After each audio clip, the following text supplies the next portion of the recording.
கர்த்தருடைய வார்த்தையை கேட்பதற்கு நம்முடைய இருதயத்தை நாம் ஆயத்தப்படுத்துவோம். கடந்த 2 வாரங்களாக நாம் சபையிலும் நேரலையிலும் ரட்சிப்புக்கேற்ற விசுவாசம் என்ற தலைப்பிலே தியானித்து வருகிறோம். 1 தெசலோனிக்கேயர் நிருபத்தை படித்து வந்தோம். இடையில ஒரு சிறிய சுவிசேஷ செய்தியாக கடந்த 2 வாரத்திலே ரட்சிப்புக்கேற்ற விசுவாசனுடைய சில தன்மைகளை பார்த்து வருகிறோம். அதனுடைய தொடர்ச்சியினுடைய இறுதி செய்தியை இந்த நாளிலே நாம் கேட்க இருக்கிறோம். We have been looking into the aspects of saving faith for the past 2 weeks, and God willing, we would conclude this series on saving faith. இதற்கு ஆதாரமாக தெரிந்து கொண்ட வேத பகுதி அப்போஸ்தலர் நடபடிகள் 14ஆம் அதிகாரம் 9வது வசனம். The key text again, we need to be reminded of that. It's found in Acts chapter 14 and verse 9. Pavul பேசுகிறதை சப்பானி கேட்டுக்கொண்டிருந்தான். அவனை பவுல் உற்று பார்த்து, ரட்சிப்புக்கேற்ற விசுவாசம் அவனுக்குண்டு என்று கண்டு நீ எழுந்து காலூன்றி நிமிர்ந்து நில் என்று உரத்த சத்தத்தோட சொன்னான். உடனே அவன் குதித்து எழுந்து நடந்தான். கடந்த 2 வாரங்களாக நாம் விசுவாசத்தினுடைய பல்வேறு கோணங்களை பார்க்கிறோம். மனிதன் அடிப்படையிலே ஒரு விசுவாசத்தை வைத்திருக்கிறான் என்பதை பற்றி நாம் படிக்கிறோம். Man has a basic sense of faith, and he continues his life on that basis. நாம் பழைய ஏற்பாட்டிலும் புதிய ஏற்பாட்டிலும் விசுவாசம் என்ற வார்த்தையை, விசுவாசிகள் என்ற வார்த்தையை நாம் படித்து வருகிறோம். கடந்த முறை நாம் பார்த்தோம், வேதத்திலே 3 முறை மாத்திரம் கிறிஸ்தவன் என்ற வார்த்தை வருகிறது. அந்த 3ம் பட்ட பெயர் என்பதை பார்த்தோம். மற்றவர்கள் பார்த்து சொல்லுகிற பெயர் தான் கிறிஸ்தவன்.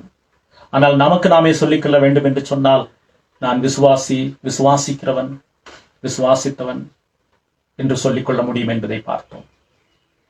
There are 3 occasions in which the word Christian is referred to in the scriptures. Those 3 times it is said by others, not by those who claim to be Christians. It's the so-called nickname that was spreading abroad. But how we need to claim ourselves believers. We are much more than Christians. அந்த அடிப்படையிலே எபிரேயர் 11ஆம் அதிகாரம் முழுவதும் பழைய ஏற்பாட்டு நபர்களை வேதம் விசுவாசிகள் என்று அழைக்கிறதை நாம் பார்த்தோம். விசுவாசத்தினாலே ஆபிரகாம் கீழ்ப்படிந்தான். விசுவாசத்தினாலே ஏனோக்கு தேவனோடு சஞ்சரித்தான். விசுவாசத்தினாலே ஆபேல் மேன்மையான பலியை செலுத்தினான். விசுவாசத்தினாலே யோசேப்பு இப்படி செய்தான், மோசே இப்படி செய்தான். விசுவாசத்தினாலே என்று பழைய ஏற்பாட்டு நபர்களையும் எபிரேயர் 11ஆம் அதிகாரம் விசுவாசிகள் என்று அடையாளப்படுத்துகிறதை நாம் பார்த்தோம். ஆகவே பழைய ஏற்பாட்டுல இருந்த கர்த்தருடைய தாசர்களாயிருந்தாலும் சரி, பிள்ளைகளாயிருந்தாலும் சரி, கிறிஸ்துவுக்கு பின்பு அவருடைய காலத்திற்கு பின்பு வாழ்களா இருந்தாலும் சரி, வேதம் கொடுக்கிற ஒரு அடைமொழி விசுவாசிகள். Be it the Old Testament people who believed God, who trusted God, or who followed God faithfully, be it the people who are after Christ, we are all referred to as believers. That is the identification, glorious identification that we have. ஆனால் அதே சமயத்திலே நாம் பிறக்கும்போது அவிசுவாசத்திலே பிறக்கிறோம் என்று படித்தோம். நாம் அவிசுவாசம் என்றால் இருளிலே பிறக்கிறோம். இருளிலேயும் ஒரு விசுவாசம் இருக்கிறது. என் தாய் என்னை பாவத்தில் கர்ப்பந்தரித்தாள் என்று சங்கீதக்காரன் தாவீது சொல்லுகிறான். தாவீது இந்த வார்த்தையை பயன்படுத்துகிறான். தாவீது ஒரு யூதன். தாவீது தெரிந்து கொள்ளப்பட்ட தேவனுடைய தாசன், கர்த்தருடைய இருதயத்துக்கு ஏற்றவன் என்று அழைக்கப்பட்டவன். அவன் சிங்காசனத்திற்குரியவனாய் தெரிந்து கொள்ளப்பட்டவன். அவனே பிறக்கும் போது என்ன சொல்லுகிறான்? என் தாய் என்னை பாவத்தில் கர்ப்பந்தரித்தாள் என்று சொல்லுகிறான். ஆகவே நாம் பிறக்கும் போது அவிசுவாசத்திலே பிறக்கிறோம். அதற்கு பிறகு நாம் வளரும்போது, சிறு பிள்ளைகளாய் இருக்கும்போது சரித்திர விசுவாசத்திலே வாழுகிறோம் என்பதை படித்தோம். We are born unbelievers with unbelief, spiritual darkness, whoever it may be. For the fact David said, my mother conceived me in sin. David was a hallowed person, was chosen before the foundation of the world to be the king of Israel. But his claim was that I was born sinner, that I was born with unbelief. நம்ம எல்லாருடைய நிலைமையே அதுதான். ரோமர் 3ஆம் அதிகாரம் சொல்லுகிறது, அதை நாம் பார்ப்பது மிக மிக நல்லது. Romans 3 categorically states that we don't have faith. We are born unbelievers. We are born with lack of faith. ரோமர் 3ஆம் அதிகாரம். அந்தபடியே 10ஆம் வசனம், நீதிமான் ஒருவனாகிலும் இல்லை, உணர்வுள்ளவன் இல்லை, தேவனை தேடுகிறவன் இல்லை, எல்லாரும் வழி தப்பி. இந்த வார்த்தையை கவனியுங்கள். All have gone astray. All ஏகமாய் கெட்டு போனார்கள். Completely lost. நன்மை செய்கிறவன் இல்லை, ஒருவனாகிலும் இல்லை. Not even one. No one is good. No one does good. Not even one. The emphasis is upon the fact that we are all sinners before the holy God. We are born unbelievers. அவர்கள் தொண்டை திறக்கப்பட்ட பிரேதக்குழி, தங்கள் நாவுகளால் வஞ்சனை செய்கிறார்கள். 17ஆம் வசனம், சமாதான வழியை அவர்கள் அறியாதிருக்கிறார்கள். They do not even know the path of peace. 18ஆம் வசனம், அவர்கள் கண்களுக்கு முன்பாக தெய்வ பயம் இல்லை. They do not have the fear of God before their eyes. இப்படி நாம் அவிசுவாசத்திலே பிறக்கிறோம். சரித்திர விசுவாசத்திலே அவிசுவாசத்திலே பிறந்து நாம் போலி விசுவாசத்திலே கடைசி வரைக்கும் வாழுகிறோம் என்பதை வேதத்தினுடைய எடுப்பிடிலே கடந்த 2 வாரங்கள் பார்த்தோம். எல்லாவற்றையும் பார்ப்பதற்கு நேரமில்லை.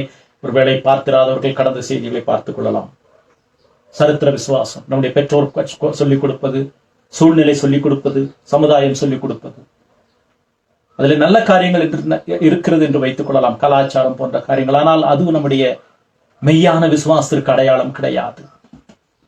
Whatever be our circumstances taught, whatever be the good things, so-called good things that our parents, the legacy that we have, even those so-called good cannot produce in us the true faith, the living faith, the faith that saves.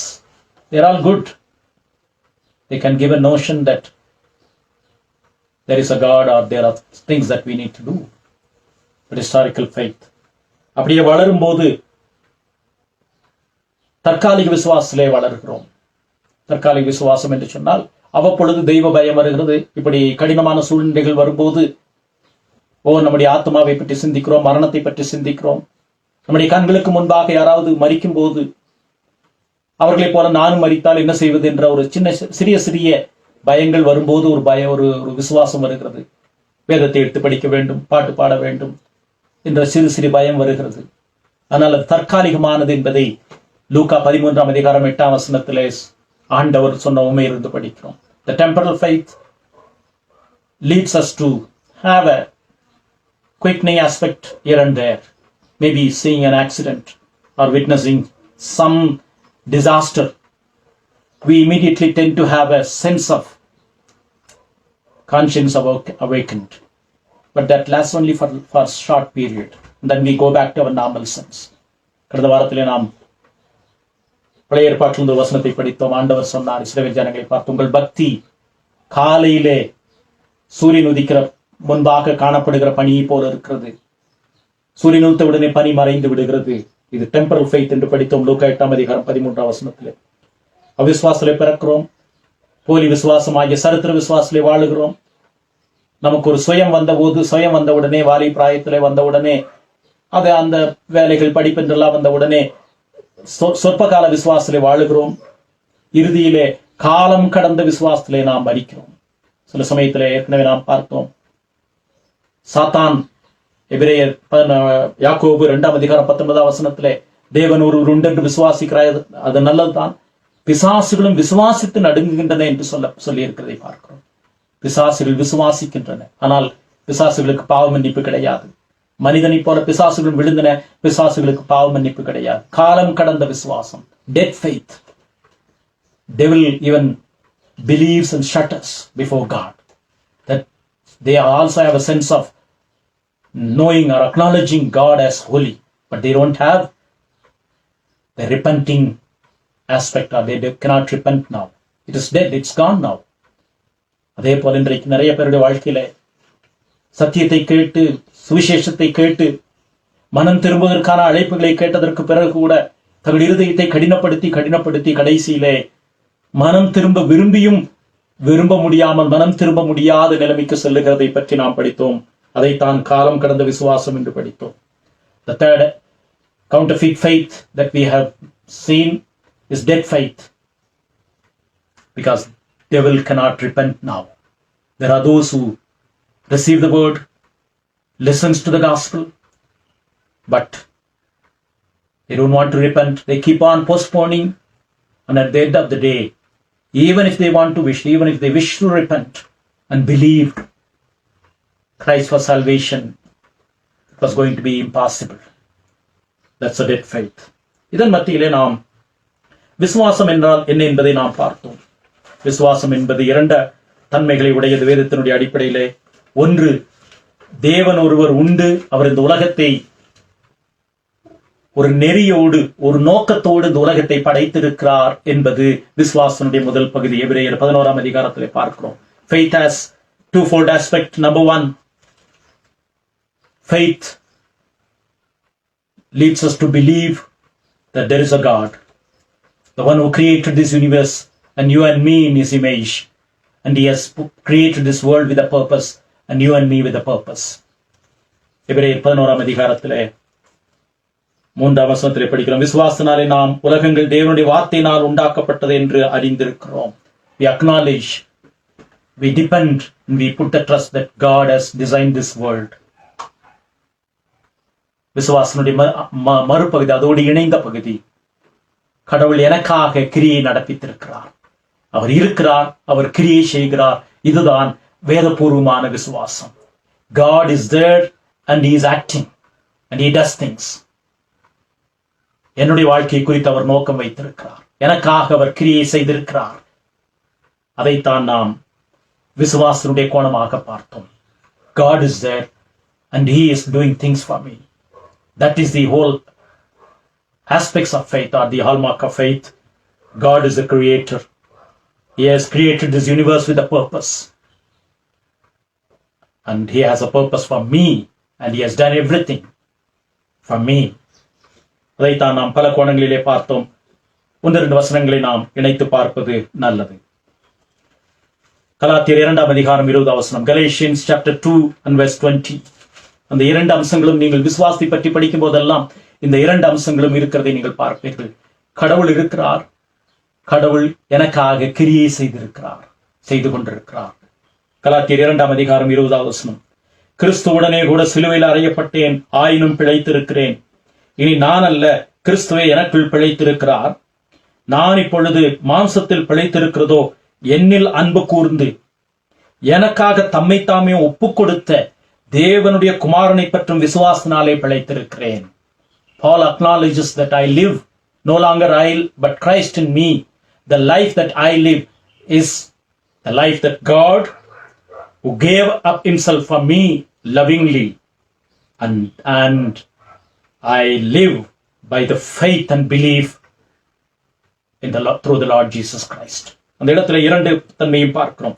என்னில் அன்பு கூர்ந்து, there is a God, a loving God, a gracious God, a merciful God, and who gave up himself for me. That's the faith that I live, that keeps me going. தேவன் இருக்கிறார், என்னில் அன்பு கூறுகிற தேவன், என்மேல் இரக்கம் பாராட்டுகிற தேவன், என்மேல் தயவு பாராட்டுகிற தேவன். வேதம் அதை சொல்லுகிறது. தேவன் இருக்கிறார், அவருடைய தன்மை மாறாது, அவருடைய ஆளுகை மாறாது, அவருடைய வார்த்தை மாறாது, அவருடைய நியாய தீர்ப்பு மாறாது. எனக்காக தம்மை தாமே ஒப்புக் கொடுத்தவர், கிரியை செய்தவர்.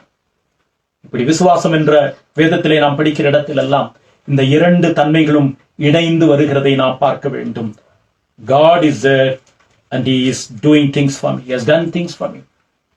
He is active. He is there and he is active.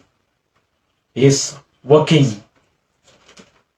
யோவான் எழுதின சுவிசேஷம் 6ஆம் அதிகாரம் 27, 28, 29 வசனங்கள். John chapter 6 verses 27, 28 and 29. அழிந்து போகிற போஜனத்திற்காக அல்ல, நித்திய ஜீவன் வரைக்கும் நிலைநிற்கிற போஜனத்திற்காகவே கிரியை நடப்பியுங்கள். அதை மனுஷகுமாரன் உங்களுக்கு கொடுப்பார். அவரை பிதாவாகி தேவன் முத்தரித்திருக்கிறார் என்றார். அப்பொழுது அவர்கள் அவரை நோக்கி, கிறிஸ்துவை நோக்கி, தேவனுக்கு ஏற்ற கிரியைகளை நடப்பிக்கும்படி நாங்கள் என்ன செய்ய வேண்டும் என்றார்கள். 29ஆம் வசனத்தை பார்ப்போம். இயேசு அவர்களுக்கு பிரயோஜனமாக, அவர் அனுப்பினவரை நீங்கள் விசுவாசிப்பதே தேவனுக்கு ஏற்ற கிரியையாயிருக்கிறது. What is true belief? What is true faith? It is to believe and accept the one sent by God who exists, who is there. God cannot exist. He doesn't need to exist. He is there.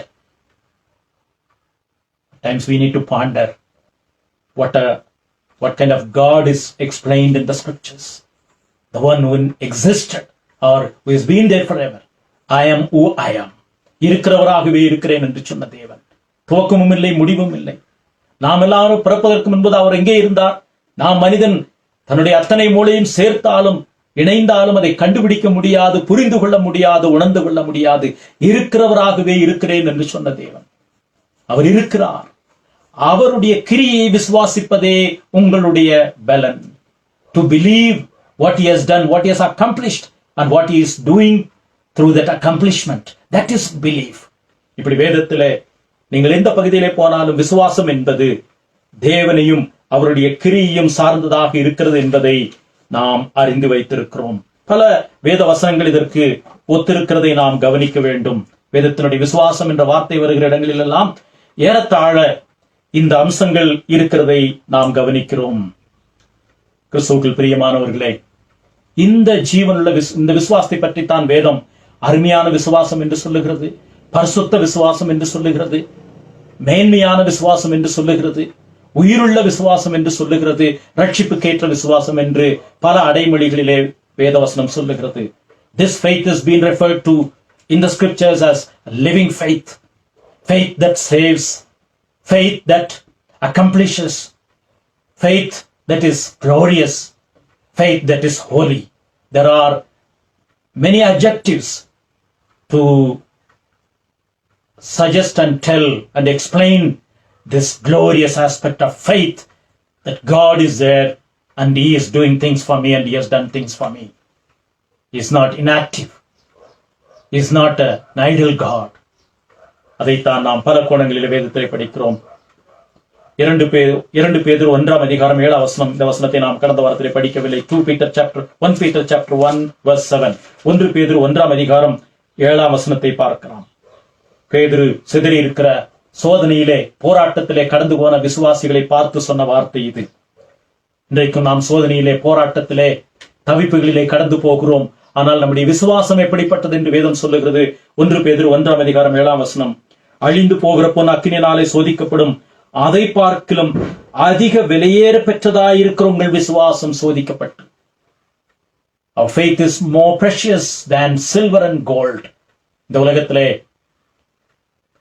தங்கத்தையும் பொன்னையும் வெள்ளியும் நாம் மனிதர்கள் உயர்ந்ததாக மதிக்கிறார்கள். ஆனால் அதை காட்டிலும் அதிக பலம் உள்ளது, வீரியம் உள்ளது நம்முடைய விசுவாசம். ஒரு பக்தன் அருமையாக சொன்னார், நாம் பரலோகத்திற்கு போகும்போது தங்கத்தினுடைய வீதிகளிலே நடப்போம், பொச்சரிகைகள் சுற்றி இருக்கும் என்பதை காட்டிலும் கர்த்தர் சிங்காசனத்திலே இருக்கிறார் என்பதுதான் நம்முடைய விசுவாசத்தின் ஆழம். More than having the desire that we would see gold and silver portrayed all over heaven, even walking on the golden street.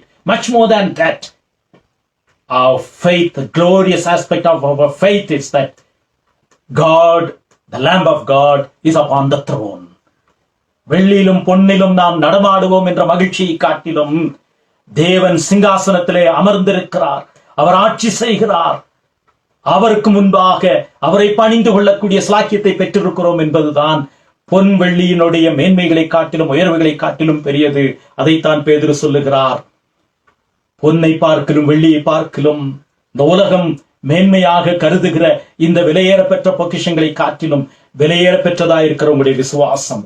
இப்படி வேதத்திலே விசுவாசத்தை குறித்து சொல்லப்பட்ட அடைமொழிகள் அருமையானவைகள். ஒருவேளை கடந்த வாரங்களில் அதை பார்க்காதவர்கள் இது மிக முக்கியமானதா இருக்கிறபடியினாலே அந்த அடைமொழிகளை மறுபடியும் பார்ப்பது நல்லது. யூதாவின் புஸ்தகம் 20வது வசனம். There are a couple of other instances in which we see how faith is portrayed with two wonderful adjectives. Jude chapter 20, ஒரே வசனம். Jude as just one chapter and verse 20. யூதா 20வது வசனம், நீங்களோ பிரியமானவர்களே உங்கள் மகா பரிசுத்தமான விசுவாசத்தின் மேல் உங்களை உறுதிப்படுத்திக் கொண்டு, மகா பரிசுத்தமான விசுவாசம், a glorious holy faith. கடவுள் இருக்கிறார், கடவுள் கிரியை செய்கிறார். Holy God can only act in holy manner. அதைத்தான் விசுவாசம் என்று சொல்லுகிறோம். அருமையான விசுவாசம், விலையேறப்பட்டது. கடவுள் விலையேறப்பட்டவர். அவர் நமக்கு கொடுக்கிற விசுவாசம் விலையேறப்பட்டது. God and his action. God is there and he is acting. That is the component of faith. Component of faith. The aspect of faith.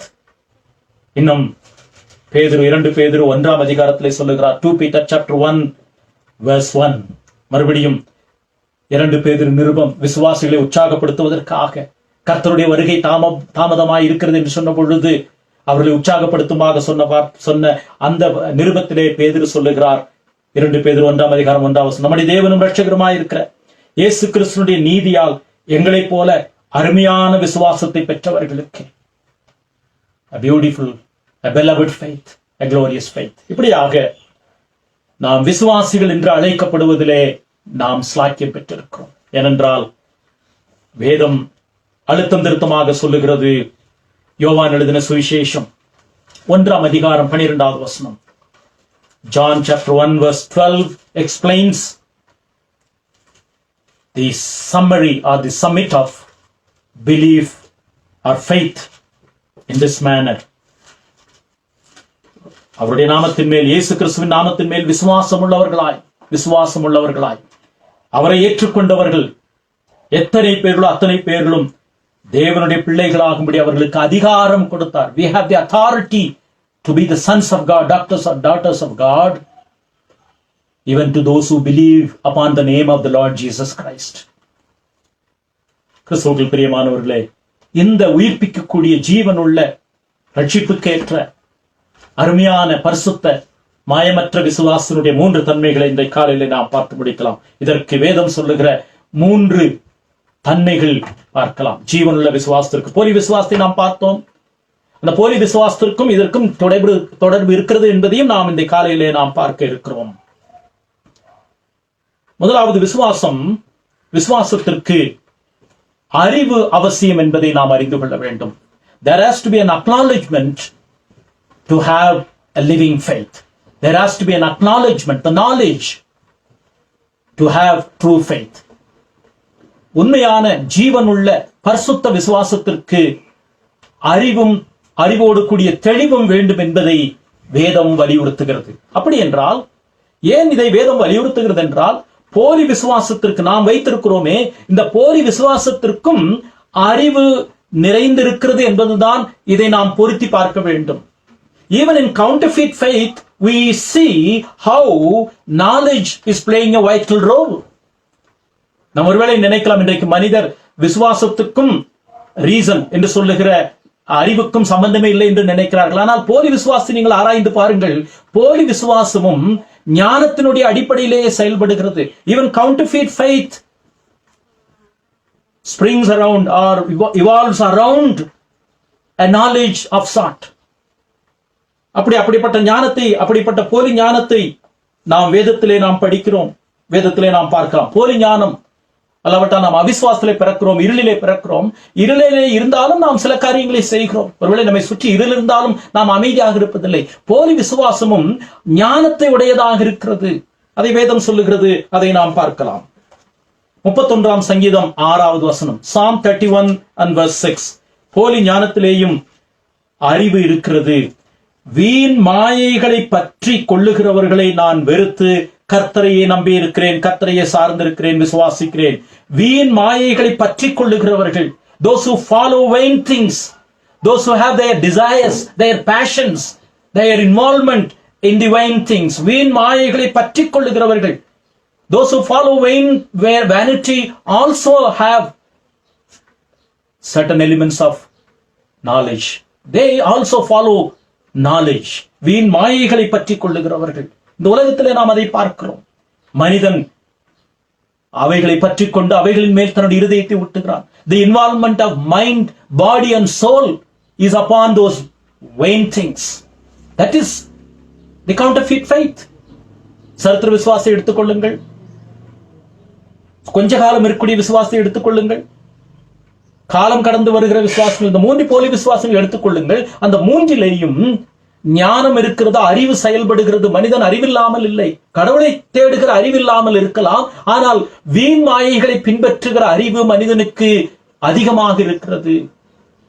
People may not have the faith that leads to godliness and fear of God, but they have through counterfeit faith.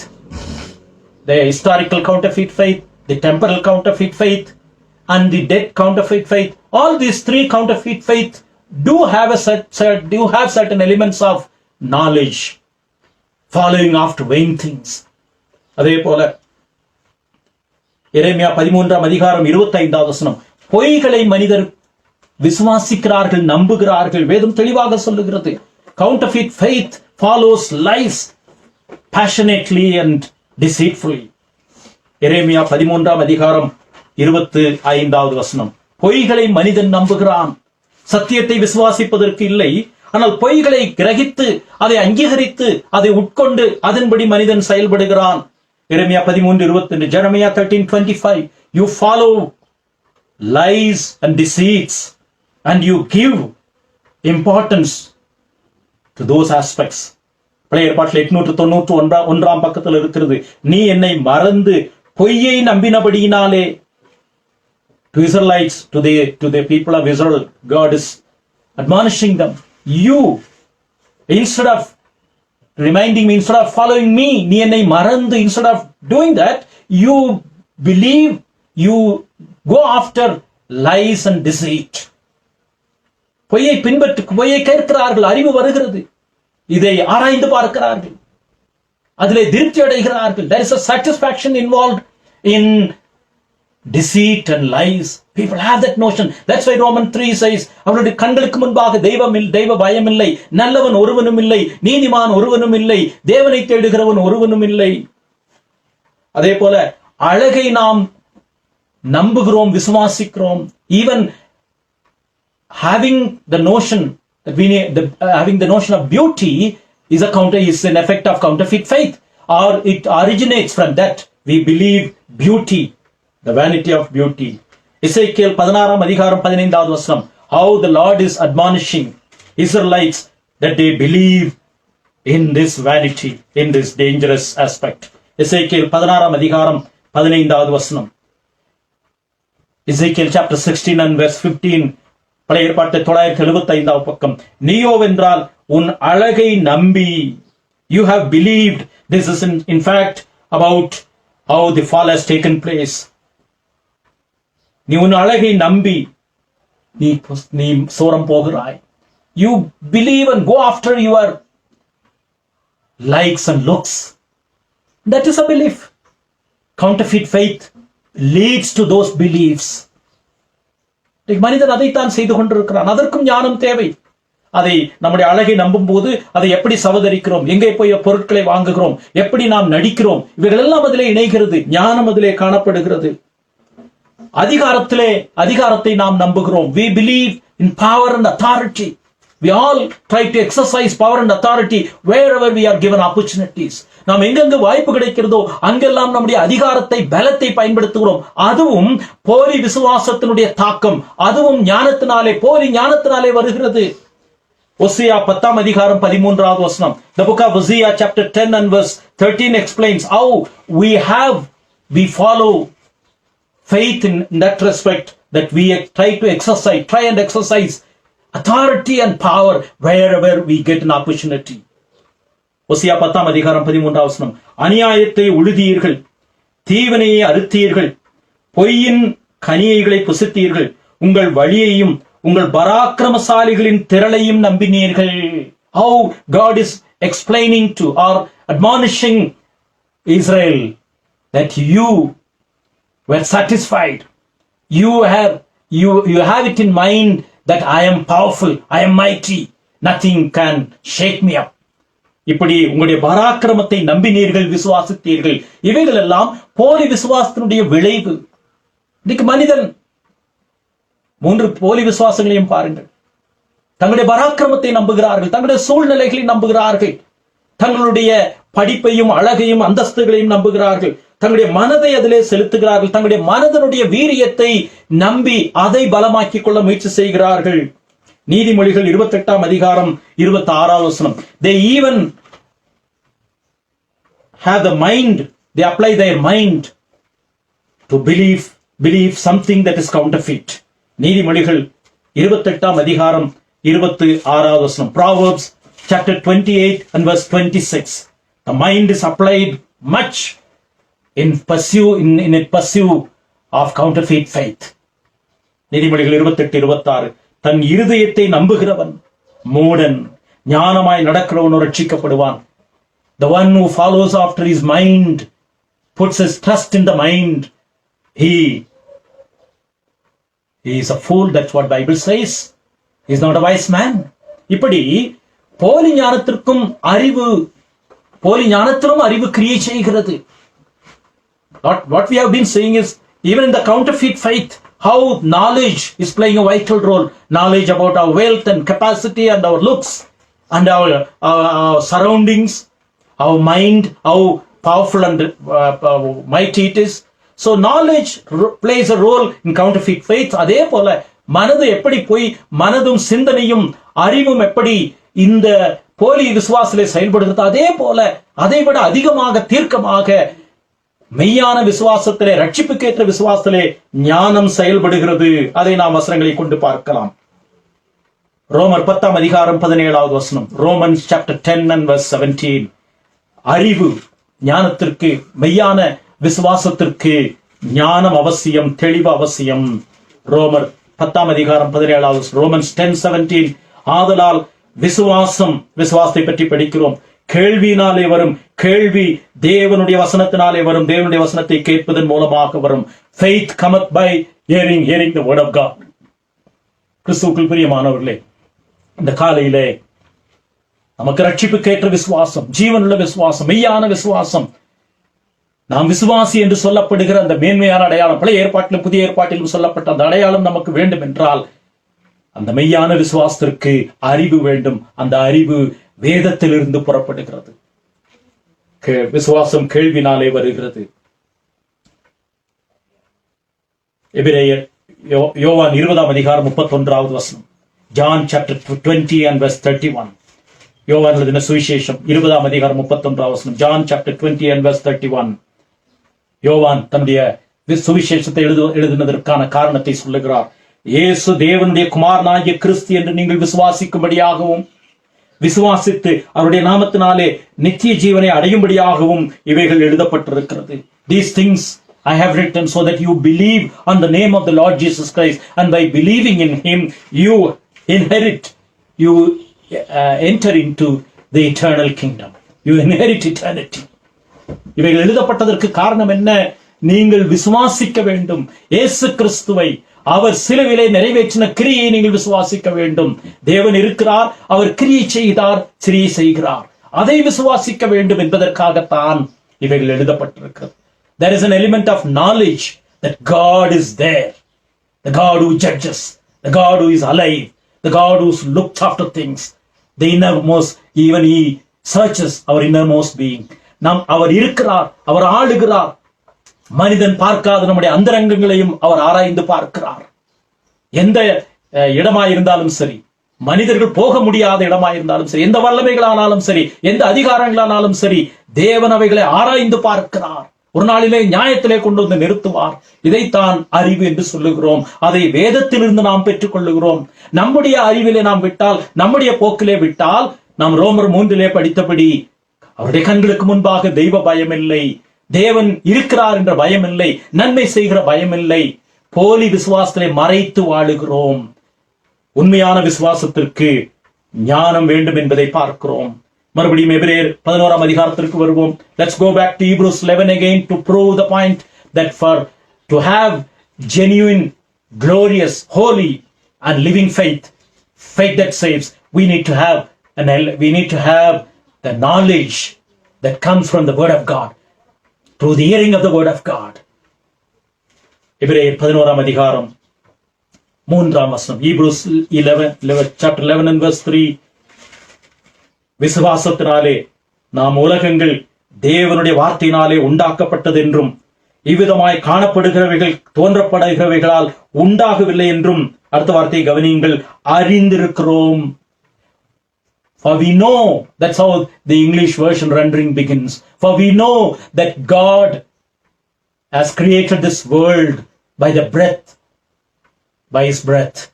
That the firmaments, the heavens, the earth, everything that we see, that God has given us as part of enjoyment, legitimate enjoyment, it's been created by Him through the way that came from His nostrils, by His breath. For we know this how the world has been created. நாம் அறிந்திருக்கிறோம். அந்த வார்த்தையை கவனியுங்கள், அறிந்திருக்கிறோம். விசுவாசமானது நம்பப்படும் உறுதியும் காணப்படாத நிச்சயமாய் இருக்கிறது. There is a belief that God is there and He is acting. அதே போல 11ஆம் அதிகாரம் 6வது வசனம், விசுவாசம் இல்லாமல் தேவனுக்கு பிரியமாயிருப்பது கூடாத காரியம், ஏனென்றால் தேவனிடத்தில் சேருகிறவன் அவர் உண்டென்றும். There is the foundational faith that God is there. He is the one who created the entire universe with a glorious purpose and with the knowledge and purpose. And He has a purpose for my life. தேவன் ஒருவர் உண்டென்று நாம் அறிந்திருக்க வேண்டும். இந்த அறிவைத்தான் மெய்யான விசுவாசம் நமக்குள்ளாக கொண்டு வருகிறது. இது தேவனுடைய ஈவு என்று சொல்லப்படுகிறது. Faith is a gift from God to know and acknowledge that He exists. காலையிலே ஒருவேளை இந்த செய்தியை கேட்கிற நீங்கள் யாரா இருந்தாலும் சரி, உங்களுடைய அறிவினாலே, உங்களுடைய பெற்றோர் கொடுத்த அறிவினாலே, உங்களுடைய சமூகம் கொடுக்கிற அறிவினாலே, உலகம் கொடுக்கிற அறிவினாலே நீங்கள் உண்மையான விசுவாசத்தை பெற முயற்சி செய்தால் அது தோற்று போகும். அது போலியானதாக இருக்கும். தேவன் கொடுக்கிற ஈவாகிய தம்முடைய வார்த்தையின் மூலமாக அவருடைய வார்த்தையை படிக்கும் போது வரக்கூடிய ஞானத்தினாலே வரக்கூடிய உண்மையான விசுவாசமே ஜீவனுள்ள விசுவாசத்திற்கு அஸ்திவாரம். அதைத்தான் இயேசு கிறிஸ்துவின் மூலமாக நாம் அறிக்கையிடுகிறோம். ஒருவேளை எனக்கு வேதாகமம் தெரியாது, வேதாகமம் எனக்கு படிக்க தெரியாது, அதை புரிந்து கொள்ள தெரியாது என்று நீங்கள் நினைத்தீர்கள் என்றால், விசுவாசத்தினுடைய ஆரம்பம் என்ன, விசுவாசத்தினுடைய அஸ்திவாரம் என்ன? ஒருவேளை வேதம் தெரியாவிட்டால் பரவாயில்லை, வேதத்தை புரிந்து கொள்ள முடியவில்லை என்று நினைக்கலாம். ஆனால் அதை அப்படி நீங்கள் நினைத்து உங்களை நீங்களே ஏமாற்றிக் கொள்ள வேண்டாம். விசுவாசம் என்பது இயேசு கிறிஸ்துவை விசுவாசிப்பதன் மூலமாக, அவர் எனக்காக சிலுவையிலே மரித்தார், அவர் சிந்தின ரத்தம் என்னுடைய பாவங்களை மன்னிக்கக்கூடிய வல்லமையுடையது. இயேசு கிறிஸ்து எனக்காக இந்த உலகத்திலே வந்தார், எனக்கு வர வேண்டிய தண்டனையை அவர் எடுத்துக்கொண்டார் என்று நீங்கள் விசுவாசிக்கும் போது, நாங்கள் நான் பாவி என்பதை ஒத்துக்கொண்டதை செய்யும் போது, அதனுடைய அடிப்படையிலே தேவனுடைய வார்த்தை உங்கள் வாழ்க்கையிலே கிரியை செய்கிறது என்ற அர்த்தம். Even if we suppose we don't know the scriptures, I don't know how to read and interpret and understand scriptures, if you give such excuses, here is a simple fact that believe on the name of the Lord Jesus Christ, that He came and suffered and died on the cross of Calvary for me and my sins, that His death is on my behalf, and I believe Him to be my Savior. That's the beginning of true faith, the knowledge that Christ is my Savior. கிறிஸ்துவனுடைய ரட்சகர், அவர் ஒருவர் மூலமாக மாத்திரமே நான் கடவுளை அறிந்து கொள்ள முடியும் என்ற விசுவாசம், அந்த அறிவு மிக மிக அவசியமானது. எனவே ஜீவனுள்ள விசுவாசத்திற்கு ஞானம் வேண்டும் என்பதை பார்க்கிறோம். கலாத்தியர் 2ஆம் அதிகாரம் 20ஆம் வசனத்திற்கு திரும்ப வருவோம். Galatians chapter 2 and verse 20 again, where in which we see how this is explained by Paul. கிறிஸ்துவுடனே கூட சிலுவையில் அறையப்பட்டேன், ஆயினும் பிழைத்திருக்கிறேன், இனி நான் அல்ல, கிறிஸ்துவே எனக்குள் பிழைத்திருக்கிறார். நான் இப்பொழுது மாம்சத்தில் பிழைத்திருக்கிறதோ, என்னில் அன்பு கூர்ந்து எனக்காக தம்மை தாமே ஒப்புக் கொடுத்த தேவனுடைய குமாரனை பற்றி விசுவாசத்தினாலே பிழைத்திருக்கிறேன். I know I live not because of my merit, not because I could accomplish. That is done with. That is done. I believe on the name of the Lord Jesus Christ. 2 தீமோத்தேயு 1ஆம் அதிகாரம் 12ஆம் வசனத்திற்கு வருவோம். பவுல் தீமோத்தேயுவுக்கு மாயமற்ற விசுவாசத்தை அவன் உடையவனாய் இருக்கிறான் என்று சொல்லும் போது சொன்ன வார்த்தைகளை கவனிக்கிறோம். Please turn with me to 2 Timothy chapter 1 verse 12. Paul has written this epistle to Timothy. In the earlier part he is explaining, or he has commended him for his unconditional faith. And then he goes on to explain in the same chapter 2 தீமோத்தேயு 1:4 முன்னிலுள்ள மாயமற்ற விசுவாசத்தை நினைவு கூறுகிறேன் என்று சொல்லுகிறார். 12 அதை இன்னும் விரிவாக்குகிறார். 2 தீமோத்தேயு 1:12 அது நிமித்தம் நான் இந்த பாடுகளையும் அனுபவிக்கிறேன், ஆயினும் நான் வெட்கப்படுகிறதில்லை. ஐ அம் நாட் அஷேம்ட். ஏனென்றால் நான் விசுவாசித்திருக்கிறவர் இன்னார் என்று அறிவேன். Look at the coining of the word. I know whom I have believed. நான் விசுவாசித்திருக்கிறவர் இன்னார் என்று அறிவேன். This certainty of the belief that Christ, the unchanging Savior, நேற்றும் இன்றும் என்றும் மாறாத அவரை நான் விசுவாசித்திருக்கிறேன் என்று, நான் விசுவாசித்திருக்கிறவர் இன்னார் என்று அறிவேன் என்று அறிவுக்கும் விசுவாசத்திற்கும் உள்ள தொடர்பை சொல்லுகிறார். எப்படி போலி விசுவாசத்திலே அறிவு பலமாக கிரியை செய்கிறதோ, அதை நாம் வல்லமையாக ஆழமாக பின்பற்றுகிறோமோ, ஜீவனுள்ள விசுவாசத்திற்கும் மாறாத இந்த அறிவு வேண்டும். மாறுகிற பொருளிலே நாம் நம்பிக்கை வைக்கிறோம், விசுவாசம் வைக்கிறோம். மாறாத கிறிஸ்துவிலே நான் விசுவாசித்திருக்கிறவர் இன்னார் என்று அறிவேன். நான் ஒப்புக் கொடுத்த பொருளை அவர் அந்நாள் வரையும் காத்துக்கொள்ள வல்லவராயிருக்கிறார் என்று நிச்சயத்திருக்கிறேன். What a knowledge, what an acknowledgement of knowledge that Paul has. I know whom I have believed, and he would hold on, or he would keep that which I have committed. நான் ஒப்புவித்ததை அவர் காத்துக்கொள்ள வல்லவராயிருக்கிறார் என்று நிச்சயித்திருக்கிறேன். வேதத்திலே பல இடங்களிலே இந்த விசுவாசத்தினுடைய அறிவினாலே வரக்கூடிய தாக்கத்தை பற்றி நாம் படிக்கிறோம். 1-2 வசனங்களை நாம் பார்ப்பது நல்லது. யோவான் எழுதின சுவிசேஷம் 6:35.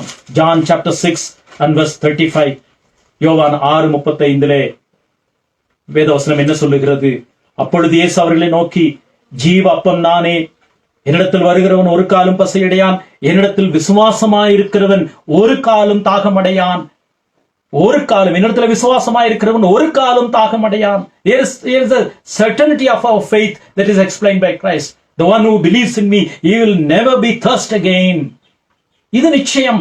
இந்த விசுவாசம், இந்த அறிவு நமக்கு ஆழமாக இருக்க வேண்டும். இந்த காலையிலே காலங்கள் கொடிதாக இருந்தாலும், நம்மை சுற்றி அனித்தியமான செயல்கள் சுற்றிலும் பரவி இருந்தாலும், நம்முடைய ஜீவனுள்ள விசுவாசத்தை நாம் விடாமல் பாதுகாக்க நாம் அழைக்கப்படுகிறோம். நம்முடைய போலி விசுவாசம் இப்படிப்பட்ட சூழ்நிலைகளை இன்னும் கடினமாக்கும். The counterfeit faith that by which we live, it hardens, it adds to our wounds that we already have.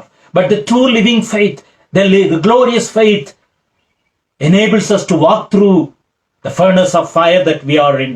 இந்த கடினமான நாட்களிலே இந்த ஜீவனுள்ள விசுவாசம் கிறிஸ்துவின் மேலே அவர் சிலுவையிலே நிறைவேற்றின அந்த நித்தியமான ரட்சிப்பினுடைய தீர்மானத்தின் மேலே நம்முடைய விசுவாசத்தை வைக்கும் பொழுது நாம் இந்த கடினமான காலங்களை விசுவாசத்தோடு கடந்து செல்வோம். போலி விசுவாசம் நம்முடைய இந்த கடினமான சூழ்நிலைகளை இன்னும் கடினமாக்குகிறது, நம்மை தடுமாற செய்கிறது, கடவுளை கூட கேள்வி கேட்க வைக்கிறது. There are those who question God in these circumstances. How does God allow these things? Does God exist? There are many who question God, the very existence of God during the pandemic situations. But our belief, our faith, based on the word of God and the truth, the unshakable faith alone enables us to pass through these difficulties. வேதத்திலே உண்மையான விசுவாசத்திற்கு ஞானம் எவ்வளவு முக்கியமானது என்பதை சொல்லி இருக்கிறதை நாம் கவனிக்கிறோம். யோவான் 11:25-26 John chapter 11 verse 25 and 26. யோவான் 11:25-26 லாசரு மரித்து போய்விட்டான். அந்த குடும்பத்திலே பயங்கர பிரச்சனை, ஒரு கவலையான சூழ்நிலை. அதன் மத்தியிலே ஆண்டவராகிய இயேசு கிறிஸ்து சொல்லுகிறார். இயேசு அவளை நோக்கி, நானே உயிர்த்தெழுதலும் ஜீவனுமாயிருக்கிறேன். என்னை விசுவாசிக்கிறவன் மரித்தாலும் பிழைப்பான், உயிரோடு இருந்து என்னை விசுவாசிக்கிறவன் எவனும் என்றென்றைக்கும் அறியாமலும் இருப்பான். இதை விசுவாசிக்கிறாயா என்றார். Do you acknowledge, do you believe this? There is an element of knowledge that is involved. கிறிஸ்துவுக்குள் பிரியமானவர்களே, இந்த காலையிலே உண்மையான விசுவாசத்திற்கு தேவையான ஞானம், சத்தியத்தினாலே வரக்கூடிய ஞானம், கிறிஸ்து இயேசுவை விசுவாசிப்பதனாலே வரக்கூடிய ஞானம் நம்முடைய வாழ்க்கையிலே கிரியை செய்கிறதா? அதைத்தான் ஜீவனுள்ள விசுவாசம் என்று சொல்லுகிறோம். இரண்டாவது, உண்மையான விசுவாசத்திற்கு ஞானம் மாத்திரம் போதாது, அந்த ஞானத்தை ஒத்துக்கொள்ளக்கூடிய உணர்வு வேண்டும். There has to be the urgency, the earnestness to assent, to give assent to the knowledge The second aspect is to give assent to the knowledge. தேவன் இருக்கிறார், அவர் கிரியை செய்கிறார், இயேசு கிறிஸ்துவின் மூலமாக தம்மை வெளிப்படுத்தி இருக்கிறார், அவர் நித்தியமானவர், அவர் கிரியை செய்தார், அவர் முடித்து விட்டார் என்பது மாத்திரமல்ல, அதற்கு நம்மை அதை நாம் ஒத்துக்கொள்ள வேண்டும். We need to give assent to that faith, that knowledge. போலி விசுவாசம் அப்படித்தான். போலி விசுவாசம் அழகு இருக்கிறது என்று நம்புகிறார்கள், அந்த அழகுக்கு தங்களை இணங்கி கொடுக்கிறார்கள், அதை ஏற்றுக்கொள்ளுகிறார்கள். நானும் அழகாக இருக்க வேண்டும், நானும் பராக்கிரமமாக இருக்க வேண்டும், நானும் உயர்ந்தவனாக இருக்க வேண்டும் என்று போலி விசுவாசத்திலே இந்த உலகத்தினுடைய ஞானத்தை தேடுகிறார்கள். Through counterfeit faith, people not only have the knowledge and they give assent to the knowledge, they are going an extra mile to give assent to the knowledge. போலி விசுவாசத்திலே அதை செயல்படுகிறதை பார்க்கிறோம். ஆனால் உண்மையான விசுவாசத்திற்கு தேவன் இருக்கிறார், அவர் கிரியை செய்கிறார், இயேசு கிறிஸ்து மாறாதவராய் நேற்றும் இன்றும் என்றும் மாறாதவராய் இருக்கிறார் என்று சொல்லுவது மாத்திரமல்ல, அதை நாம் ஒருபடி மேலே போய் அதை ஏற்றுக்கொள்ள, அதை அங்கீகரிக்க, அதை ஒத்துக்கொள்ள வேண்டும் என்பதை நாம் படிக்கிறோம். அதைத்தான் யோவான் 1 அதிகாரம் 12 வசனத்திலே மறுபடியும் பார்க்கலாம். அது தெரிந்த வசனம் தான், ஆனால் அதுல இந்த 2 அம்சங்கள் 3 அம்சங்களும் இருக்கிறது, இந்த 2 அம்சங்களும் இருக்கிறதை பார்க்கலாம். John chapter 1 verse 12, it's a familiar verse, but this verse does give an indication of how these 2 elements are found, the knowledge and then the assent. யோவான் 1 அதிகாரம் 12 வசனம், அவருடைய நாமத்தின் மேல் விசுவாசம் உள்ளவர்களாய் அவரை ஏற்றுக்கொண்டவர்கள், to give assent, going an extra mile. விசுவாசம் வைப்பது மாத்திரமல்ல, தேவன் இருக்கிறார், இயேசு கிறிஸ்து மாறாதவர், அவர் சிலுவையிலே எனக்காக மரித்தார், அவர்தான் என்னுடைய இரட்சகர், அவர்தான் என்னை விடுவிக்கக்கூடியவர், அவர்தான் என்னுடைய சமாதான காரணம் என்று சொல்லுவது மாத்திரமல்ல, அவரை ஏற்றுக்கொள்ளுகிறவர்கள் விசுவாசம் உள்ளவர்களாய், giving assent to that knowledge. நாம் ஏற்கனவே 2 தீமோத்தேயு 1 அதிகாரம் 12 வசனத்திலே படித்தோம். 2 Timothy 1:12, again there is an element of giving an assent to the faith, the knowledge that is involved in faith. 2 தீமோத்தேயு 1 அதிகாரம் 12 வசனம், 2 Timothy 1:12. அந்த வசனத்தை மறுபடியும் பார்க்கலாம்.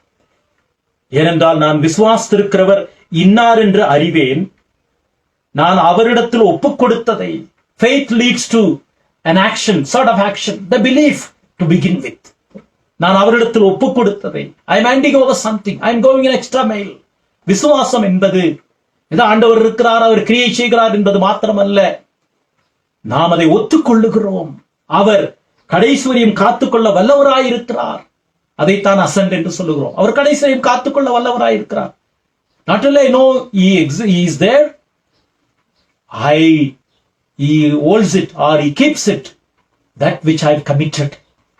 இந்த காலையிலே நம்முடைய வாழ்க்கை சின்ன பின்னமாய் தொலைந்து போய் அவிசுவாசத்திலே, போலி விசுவாசத்தில் நாம் வாழ்ந்து கொண்டிருந்தால், மெய்யான விசுவாசம் என்ன சொல்லுகிறது? என்னுடைய வாழ்க்கையை நான் ஆண்டவராகிய இயேசு கிறிஸ்துவின் மூலமாக தேவனிடத்தில் ஒப்புக் கொடுக்கும் போது, நான் எதிர்பார்க்கிறதற்கு மேலாக, நான் நினைக்கிறதற்கு மேலாக என்னுடைய வாழ்க்கை தேவனால் ஆசீர்வதிக்கப்படும். To commit our lives, to give us and that he is able to keep us, முற்றுமுடிய ரட்சிக்க வல்லமையுடையவர் என்ற அந்த அடிப்படை. யோவான் 3 அதிகாரம் 16 வசனம், again a familiar verse that we all would have memorized at one point in time. John chapter 3 and verse 16. யோவான் 3 அதிகாரம் 16 வசனம், தேவன் தம்முடைய ஒரே பேரான குமாரனை விசுவாசிக்கிறவன் எவனோ, the one who trusts him, or to give assent to the knowledge that God exists, விசுவாசிக்கிறவன் எவனோ, that giving assent to that, அவன் கெட்டு போகாமல் நித்திய ஜீவனை அடையும்படிக்கு அவரை தந்தருளி இவ்வளவாய் உலகத்தில் அன்பு கூர்ந்தார். The love that involves in our life, நம்முடைய வாழ்க்கையிலே செயல்படுகிற அன்பை பற்றி நாம் உணர்கிறோம். Giving assent to that love that takes him to Calvary, that gives us the faith. ஆகவே விசுவாசத்திற்கு அறிவு வேண்டும். அந்த அறிவு தேவனுடைய வார்த்தையிலிருந்து புறப்படுகிறது. தேவனுடைய வார்த்தை என்பது இயேசு கிறிஸ்து. அதற்கு நாம் இணங்கி கொடுக்கிறோம். அவர் காத்துக்கொள்ள வல்லமுடையவர், அவை முற்றுமுடிய நம்மை ரட்சிக்க வல்லமையுடையவர். He can save to the utmost. That's what Hebrews says. He can save us at most. நம்மை முற்றுமுடிய ரட்சிக்க வல்லமையுடையவராகிய கர்த்தராகிய இயேசு கிறிஸ்துவை விசுவாசிக்கிறோம். We give assent to that. And then finally what we do, The third aspect of faith, the trust that we put in Christ. அவரை நாம் முழுமையாக சார்ந்திருப்பது. The knowledge, number one. Number two, giving assent to the knowledge, the acknowledgement of the knowledge. Number three, putting our trust, belief, and our lives into his hands, or handing over to him. The trust, the reliance, அவரையே சார்ந்து கொள்ளக்கூடிய வாழ்க்கை, அதைத்தான் விசுவாசத்தினுடைய மூன்றாவது படி. The reliance upon him, to depend upon him, to lead my life, to take control of my life. இதைத்தான் விசுவாசத்தினுடைய சாரம்சம் என்று சொல்லுகிறோம். தேவன் தம்முடைய ஒரே பேரான குமாரனை விசுவாசிக்கிறவன் எவனோ அவன் கெட்டு போகாமல் நித்திய ஜீவனை அடையும்படி, by believing and trusting on the Lord Jesus Christ, we inherit eternal life. அதை நாம் ஏற்கனவே சுதந்திரித்துக் கொள்ளுகிறோம் என்ற விசுவாசம். நாம் எதிர்காலத்திலே சுதந்திரிப்போம் அல்ல. அதை இன்றைக்கு உலகத்திலே இருக்கக்கூடிய விசுவாசம் சொல்லுகிறது. போலி விசுவாசம் அதைத்தான் சொல்லுகிறது. ஏதோ நம்பிக்கையோடு இதை செய்வோம், ஏதோ ஒரு முயற்சியோடு எதிர்பார்ப்போடு செய்வோம் என்று போலி விசுவாசம் சொல்லுகிறது. ஜீவனுள்ள விசுவாசம், அவரை விசுவாசிக்கும் பொழுது நாம் நித்திய ஜீவனை இந்த உலகத்திலேயே இப்பொழுதே நாம் பெற்று நித்திய ஜீவனுக்குரியவர்களாக வாழுகிறோம்.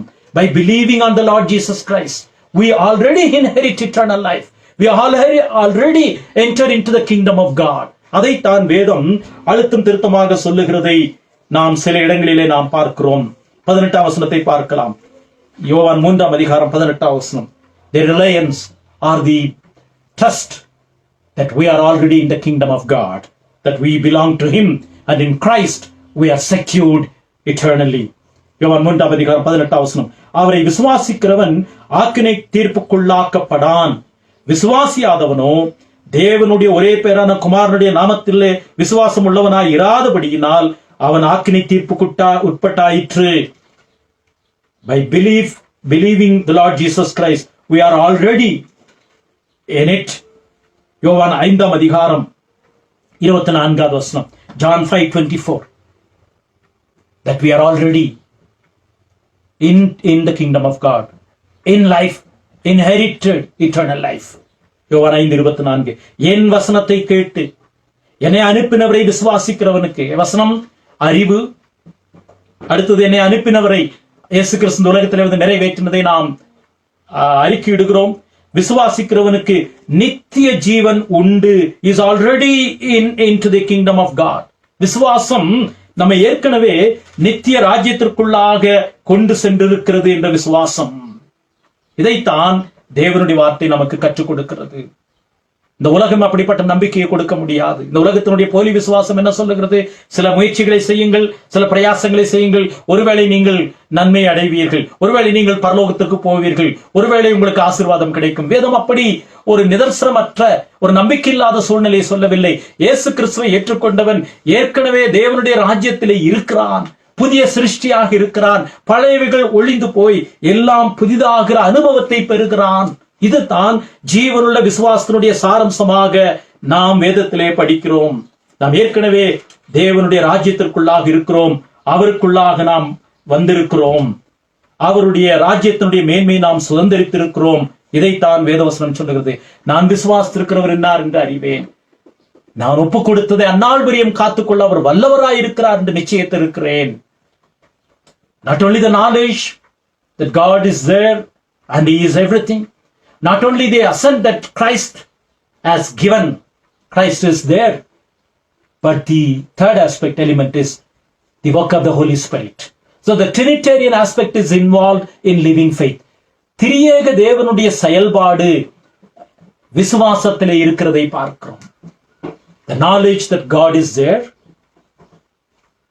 the triune God, how it operates in faith, the knowledge that God is there, and the assent that Christ has come and died on my behalf, and the Holy Spirit gives us the assurance, the trust, the reliance that we belong to Christ through God, we belong to God through Christ.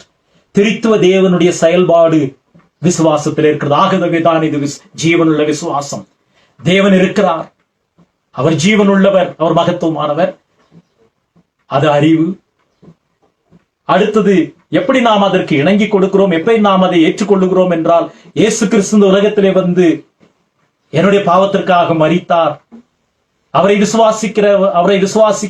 விசுவாசிக்கிறவர்களுக்கு நித்திய ஜீவனை கொடுப்பதற்காக, முற்றுமுடிய ரட்சிப்பதற்காக இந்த உலகத்திலே வந்தார். மூன்றாவது, giving அவர் whole life to Christ. பரிசுத்த ஆவியானவர் மூலமாக அவரை விசுவாசிக்கிற நாம் தேவனுடைய பிள்ளைகள் என்ற அதிகாரத்தை பெற்றிருக்கிறோம்.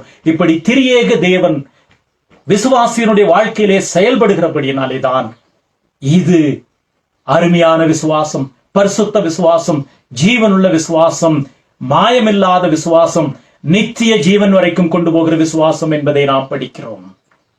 கிறிஸ்துவுக்குள் பிரியமானவர்களே, போலி விசுவாசம் நம்முடைய வாழ்க்கையிலே செயல்படுகிறது உண்மைதான். ஆலயத்திற்கு போகிறவருடைய வாழ்க்கையிலும் போலி விசுவாசம் இருக்கு. அதை நாம் உண்மையான விசுவாசம் என்று நம்பிக்கொண்டிருக்கிறோம். காணிக்கை கொடுப்பதனாலே, பாட்டு பாடுவதனாலே, ஜெபம் பண்ணுவதனாலே நாம் கடவுளுடைய பிள்ளைகள் என்று நினைத்துக் கொண்டிருக்கிறோம். வேதம் அப்படி சொல்லவில்லை. நாம் பிறக்கும் போது அவிசுவாசத்திலே பிறக்கிறோம். வளரும் போது போலி விசுவாசத்திலே படிப்படியாக நாம் போகிறோம். இறுதியிலே நாம் டெட் ஃபெய்த் என்று சொல்லக்கூடிய காலம் கடந்த விசுவாசத்திலே, ஒருவேளை இந்த உலகத்தை விட்டு நித்திய ஆக்கினைக்கு போகும்போது அந்த ஐஸ்வர்யவான் சொன்னது போல, நான் இந்த இடத்திலே வந்து விட்டேன், என்னுடைய சகோதரர்களாவது பிழைத்துக் கொள்ளட்டும் என்று சொல்லக்கூடிய காலம் கடந்த விசுவாசத்திற்குள்ளாக நாம் போகிறோம். அதற்கு முன்பாக மெய்யான விசுவாசத்தை பற்றி கொள்ள தேவன் நமக்கு கிருபை செய்ய வேண்டும். அந்த மெய்யான விசுவாசம், கடவுள் இருக்கிறார், அவர் எனக்காக கிரியை செய்கிறார் என்பதனுடைய சாரம்சம். அது தேவன் அருளும் ஈவு. அதற்கு ஞானம் வேண்டும். தேவன் இருக்கிறார், அவர் ஆளுகிறார், அவர் நியாயம் விசாரிக்கிறார், அவர் பரிசுத்தம் உள்ளவர் என்ற தொடர்புடைய ஞானம் வேண்டும். அந்த ஞானத்திற்கு இணங்கி கொடுப்பதற்காக இயேசு கிறிஸ்து இந்த உலகத்திலே வந்து மரித்தார், அவரை விசுவாசிக்கிறவர்களுக்காக மரித்தார் என்ற அந்த இணங்கி கொடுத்தல், அந்த இசைவு வேண்டும். அதை விசுவாசிக்கும் பொழுது, கிறிஸ்து எனக்காக எல்லாவற்றையும் செய்தார் என்று விசுவாசிக்கும் போது, பரிசுத்த ஆவியானுடைய கிரியினாலே நாம் தேவனுடைய பிள்ளைகள் ஆக்கப்பட்டோம் என்ற நிச்சயத்தை பெற்றிருக்கிற அந்த அவரை சார்ந்து கொள்ளுகிற அனுபவத்தையும் நாம் பெறுகிறோம்.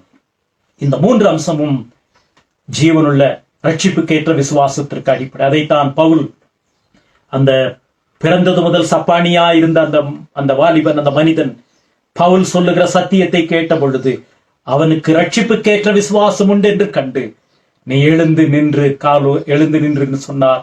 அவன் எழுந்து நின்று குதித்து நடந்தான். அவன் சரீர விடுதலையை கேட்பதற்காக சத்தியத்தை கேட்கவில்லை, அது இருக்கிறது. ஆனால் அதை காட்டிலும் ரட்சிப்புக்கேற்ற விசுவாசம் என்பது அதை கடந்த மெய்யான திரியேக தேவன் கொண்டு வருகிற விடுதலையினுடைய சாரம்சம். இந்த கிருபையை பெருக தேவன் நம்ம ஒவ்வொருவருக்கும், குறிப்பாக இன்னும் பெயரளவிலே கிறிஸ்தவர்களாக வாழ்ந்து கொண்டு மெய்யான விசுவாசத்தை பெறாதவர்கள் பெற்றுக்கொள்ள தேவன் தாமே நமக்கு கிருபை செய்வாராக. ஆமேன்.